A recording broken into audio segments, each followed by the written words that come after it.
in a quiet lakeside town nestled in the heart of Oregon, where neighbors still waved from their porches and the local coffee shop knew every order by heart.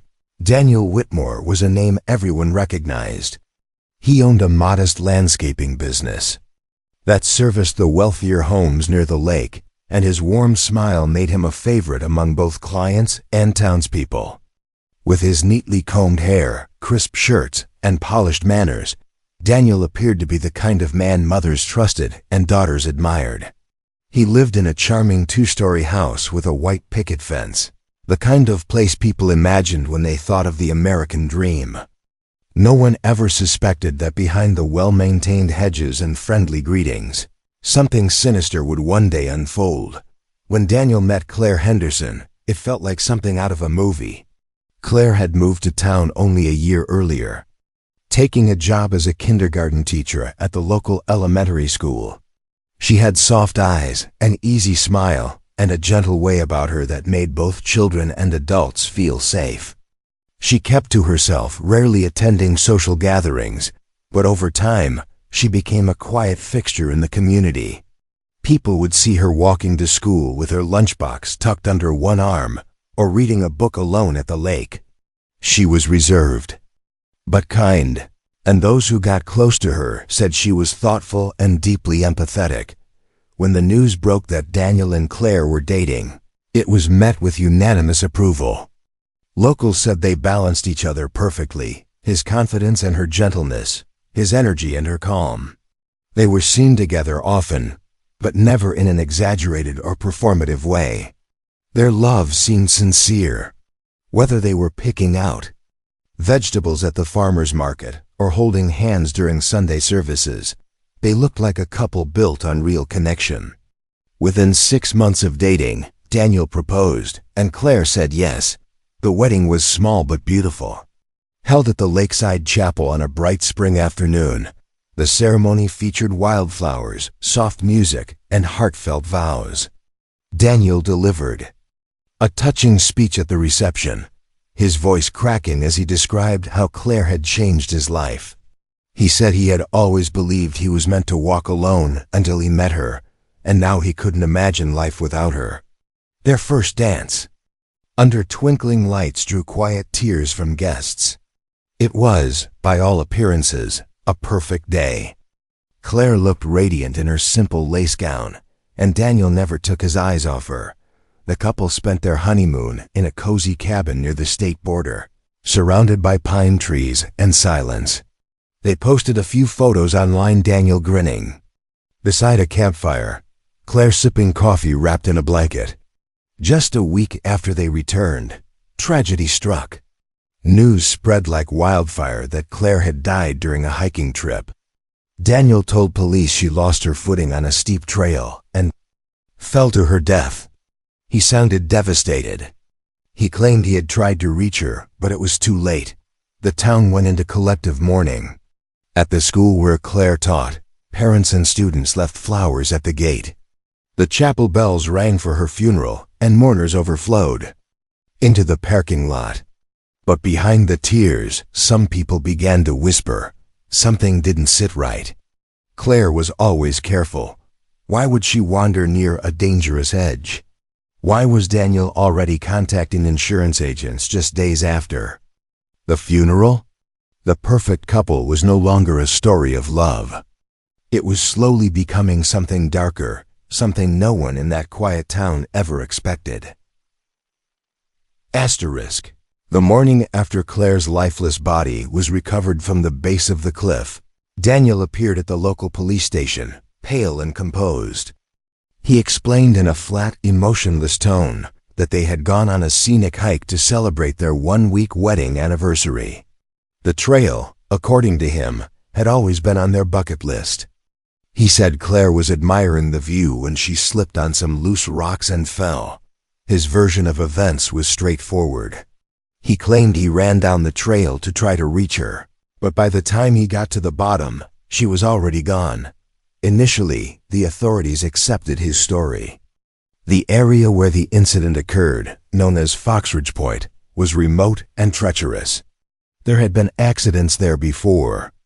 The narrow trail ran alongside a steep drop, and signage warning hikers of the danger was frequently ignored. It seemed plausible, a tragic fall, a newlywed couple, bad luck. But then, the medical examiner's report came in. Claire's injuries raised silent alarm bells. The wounds on her body weren't consistent with tumbling down a cliffside. They were too precise, too concentrated. There was significant blunt force trauma to the back of her head, along with bruising on her arms that suggested she had been grabbed or restrained. There were no scratches on her palms, no defensive injuries, and no signs that she had tried to stop her fall. These details were subtle, easy to miss, but troubling.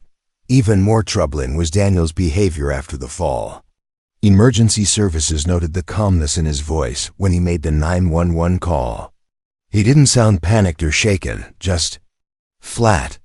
He told dispatch that his wife had fallen. He didn't scream for help. He didn't cry.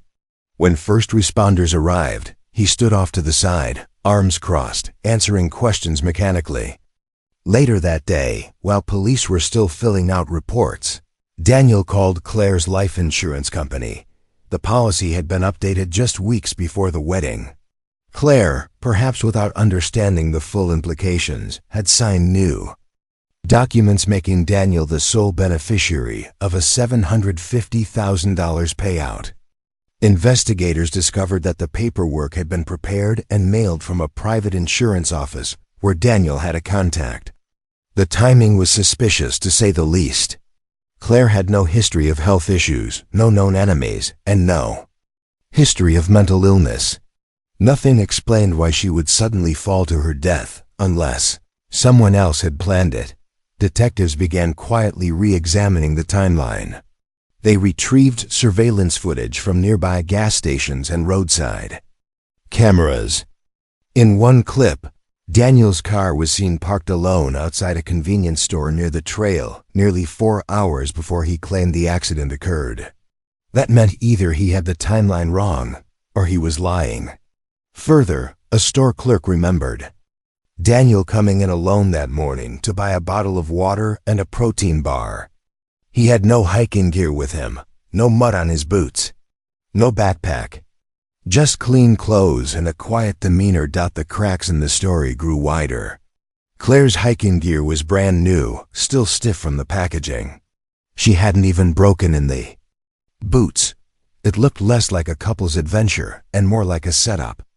Neighbors also noted that Daniel had seemed strangely cheerful at the funeral.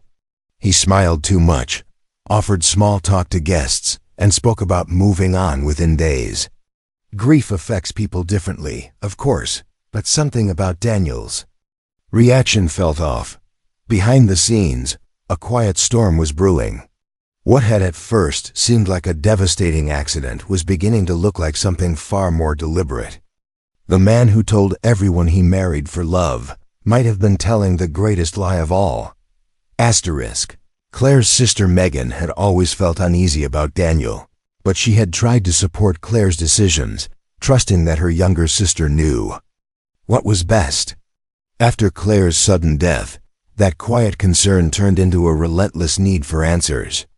Megan started digging through her sister's emails, text messages, and voicemails. What she found painted a chilling picture of the months leading up to the wedding. Claire had been conflicted. In multiple messages, she admitted to feeling unsure about Daniel's behavior. She described him as attentive but overbearing, affectionate but manipulative. He would compliment her 1 minute and criticize her the next. He pressured her to distance herself from old friends, even her family. At the time, Claire brushed it off as protectiveness, but now it seemed like the early stages of isolation. One particular email stood out. Sent just 5 days before the wedding, Claire wrote that Daniel had asked her to sign a few financial documents. She didn't understand all of it, but he had reassured her it was just routine paperwork for married life stuff. When Megan suggested she speak to a lawyer, Claire said Daniel got angry, accused her of mistrusting him, and gave her the silent treatment for a full day. Eventually, to keep the peace, she signed. That document turned out to be the revised life insurance policy. Investigators, now treating the case as a possible homicide, followed the money trail. Daniel's business records showed alarming debt. His landscaping company, once thriving, had quietly begun collapsing over the past year. He had maxed out credit cards, missed several mortgage payments, and taken out a series of high-interest loans under different business aliases. On paper, he was drowning. But after Claire's death, everything was set to change. That $750,000 policy would have wiped his slate clean. He would have been able to pay off debts, save his company, and start fresh alone.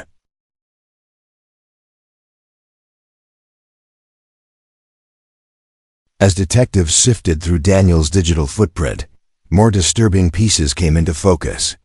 Several online searches stood out. How to push someone without leaving marks. Fall injuries versus blunt force trauma. Can newlyweds change insurance beneficiaries and accidental death payout clause were all searched within a 2-month span. In isolation, they might have seemed strange. Together, they suggested careful planning. This wasn't a spur-of-the-moment tragedy. It was the result of cold calculation. Daniel's social media, too, told a strange story. In the weeks before the wedding, he posted dozens of photos of him and Claire, always smiling, always posed. But after her death, those posts stopped.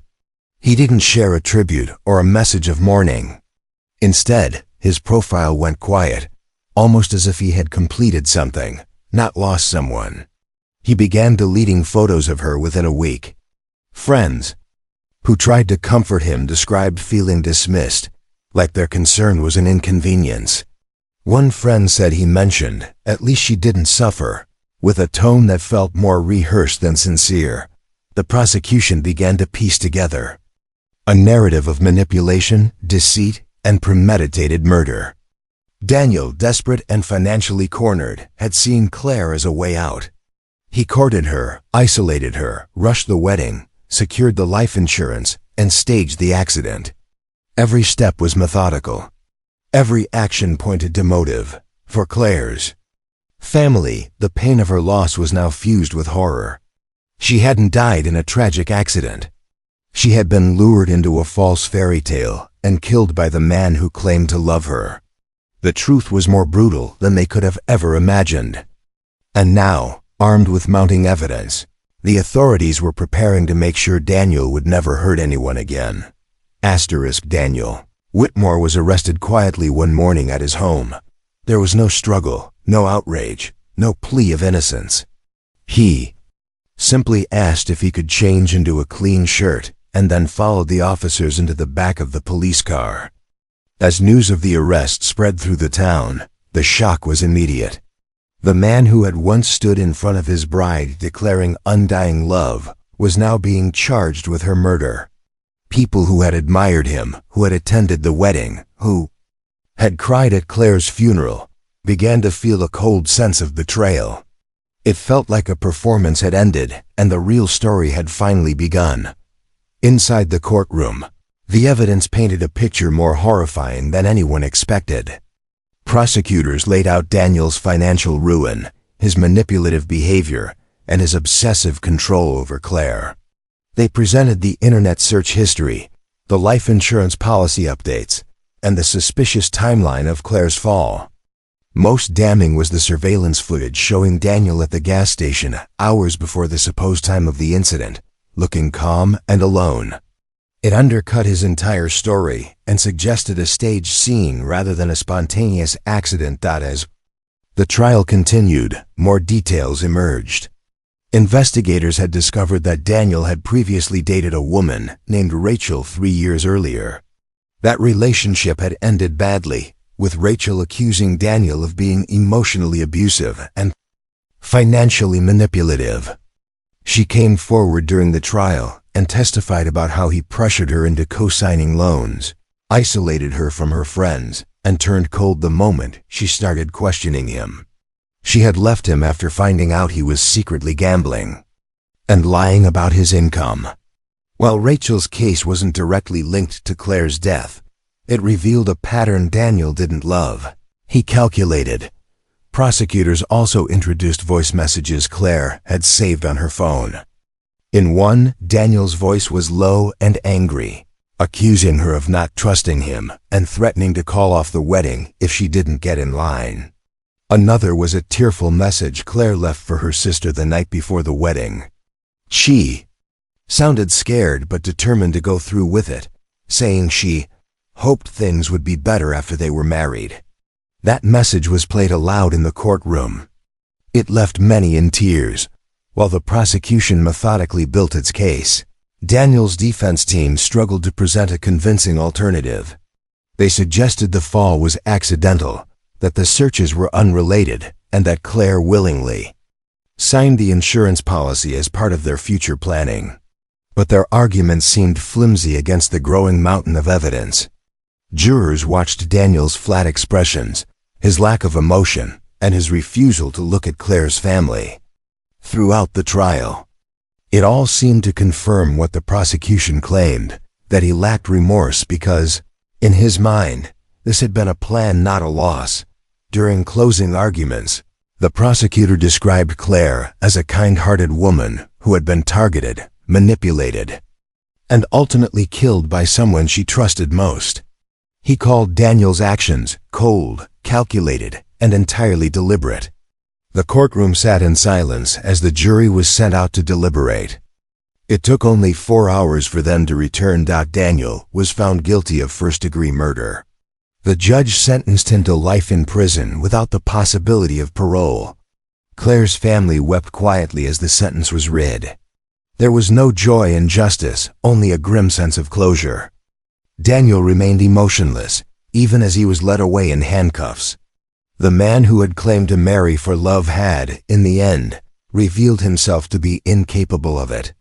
The perfect husband had been a perfect liar. In the months that followed the trial, the town struggled to reconcile the image of Daniel Whitmore they had once admired with the truth that had emerged.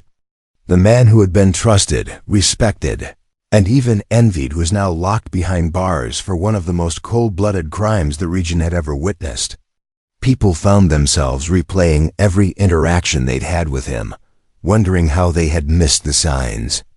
The way he smiled a little too easily, the charm that now felt hollow, the affection that had masked control. His downfall became a grim lesson in how appearances could deceive, and how even the most convincing love story could hide sinister intentions. Claire's grave, placed beneath a large maple tree in the local cemetery, became a place of quiet pilgrimage. Former students left notes and drawings. Parents came to pay their respects. Her sister Megan often sat by the grave for hours, notebook in hand, writing letters to the sister she could no longer talk to. In the final letter she shared publicly, she wrote, "You didn't die because you were weak. You died because you loved someone who didn't know what love meant." A scholarship fund was created in Claire's name, dedicated to supporting young women who wanted to become teachers. The community rallied around the cause. It was their way of honoring her memory and reclaiming a story that had once seemed to belong to Daniel. He had tried to rewrite Claire's future in the most tragic way, but in the end, her name became synonymous not with tragedy, but with resilience and kindness. Behind prison walls, Daniel adjusted to a new kind of life, one without admiration, without power, without the control he had once craved. Fellow inmates showed him no sympathy. The crime he committed, particularly the manipulation of someone so trusting, made him a target of disgust. He spent most of his days in isolation, not for his safety, but to prevent him from becoming another casualty of prison justice. Even in captivity, he never admitted guilt, never expressed remorse. To the end, he maintained the story of a tragic accident, refusing to offer closure to the people whose lives he had destroyed. But there were some things Daniel could no longer control. Journalists began investigating his past more deeply. A true crime podcast released a detailed series about his life, revealing inconsistencies, financial scams, and patterns of predatory behavior that dated back years. He had always sought women he could manipulate, those who were kind, gentle, and emotionally generous. He didn't choose Claire because of who she was. He chose her because she was easy to mold. In her, he saw not a partner, but an opportunity. That story caught national attention. Documentaries, interviews, and exposes followed. While Claire's memory was honored, Daniel became a symbol of how evil can present itself behind a handsome smile and polite manners. He was no longer just a criminal, he was a cautionary tale. The town eventually returned to a sense of normalcy, but the scars remained. The trail where Claire died was permanently closed, and a sign was placed near the entrance with her name, etched in stone. It read, "In memory of Claire Henderson, may her light never be dimmed by the darkness of others." It served as both a tribute and a warning. Daniel once claimed he married for love. He told everyone she was the best thing that ever happened to him, but the truth was that love had nothing to do with it. His marriage was never about a shared future. It was about profit, manipulation, and a deadly plan. And while he tried to bury the truth with Claire at the bottom of that cliff, it was his own lies that were ultimately exposed.